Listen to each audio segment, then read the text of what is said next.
नमस्कार दोस्तों, मैं निशा सिंह सदीनामा की ओर से प्रस्तुत कर रही हूँ आज 19 फरवरी 2022 का संपादकीय, जिसे लिखा है हमारे संपादक जितेंद्र जितांशु जी ने, जिसका शीर्षक है आवा निबंध निबंध खेली। हिंदी गद्य साहित्य में निबंध एक प्रमुख विद्या है जो अपनी गंभीरताओं के कारण ही विशेष महत्वपूर्ण माना जाता है। भारतेंदु युग से आज तक निबंध के कई पड़ाव है।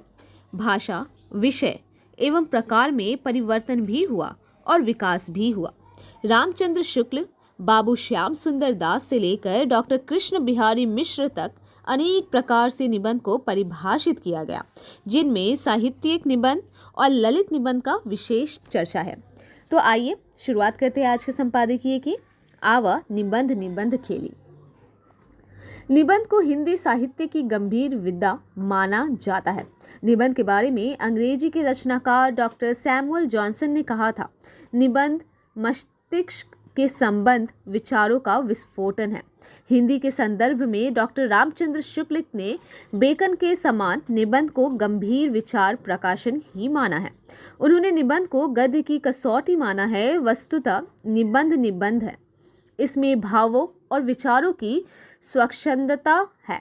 निबंध की परंपरा का सीधा संबंध पुनर्जागरण से जोड़ा जाए तो हम आधुनिक गद्य को सीधे ब्रज भाषा से जोड़ सकते हैं।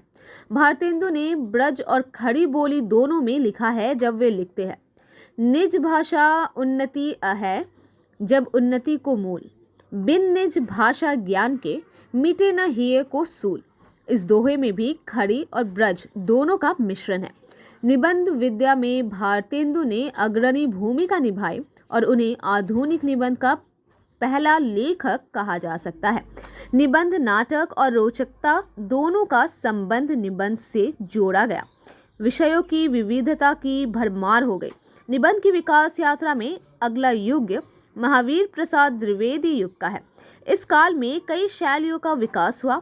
आलोचना, समाज सुधार, व्यंग्य, आत्मव्यंजक, आवेगशीलता। 1904 से 5 भारत मित्र में प्रकाशित शिव शंभू के चिट्ठे प्रमुख है। निबंध शब्द का विस्तार हुआ और ललित निबंध को भी रचना के परिवेश में शामिल कर लिया गया। छायावादी युग में निबंध की भूमिका रही। चिंतामणि भाग 1 से लेकर चिंतामणि भाग 2 तक। हर निबंध को ललित निबंध नहीं कहा जा सकता, क्योंकि इसमें गंभीर चिंतन तत्व अधिक ज्यादा है। निबंधों के विषय साहित्य के व्यापक संदर्भ बनने लगे। नंद दुलारी वाजपेयी समसामयिक साहित्य और समालोचना को भी निबंधों के रूप में अंकित कर दिया। रामधारी सिंह दिनकर डॉक्टर नागेंद्र तक आते हैं तो अज्ञ के साथ अब तक पहुंचते पहुंचते एकदम नया स्वरूप सामने आता है। अज्ञ के निबंध अनुभूत प्रधान है। यात्रा के अगले चरण में व्यंग की प्रधानता नई विशेषता के रूप में आगे आती है। विशेषता ये है कि निबंध भाषण नहीं होता, भाषण में निबंध का स्वरूप हो जाता है और इसी कारण इसे ललित निबंधों को पढ़ते समय बाल मुकुंद गुप्त की शिव शंभू के चिट्ठे, कल्याण मल लोढ़ा तक की परंपरा ललित लेखों की है, लेकिन बेहद कमजोर परंपरा है।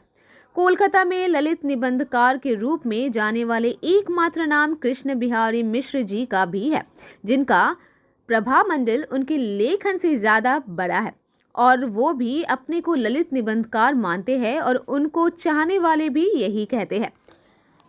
अब एक नए तरह की निबंध परंपरा है और इन्हें 2 हिस्सों में बांटना चाहूंगा, व्यक्तिपरक और व्यक्तिपरक। जैसे एक पुस्तक का व्यर्थ में ध्वनि और स्थित।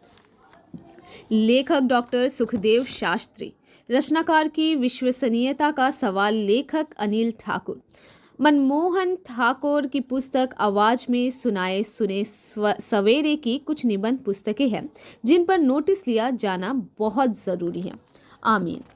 तो दोस्तों, ये था आज का संपादक जितेंद्र जितांशु जी द्वारा लिखा संपादकीय। कल एक और विषय के साथ हम वापस लौटेंगे। तब तक के लिए नमस्कार।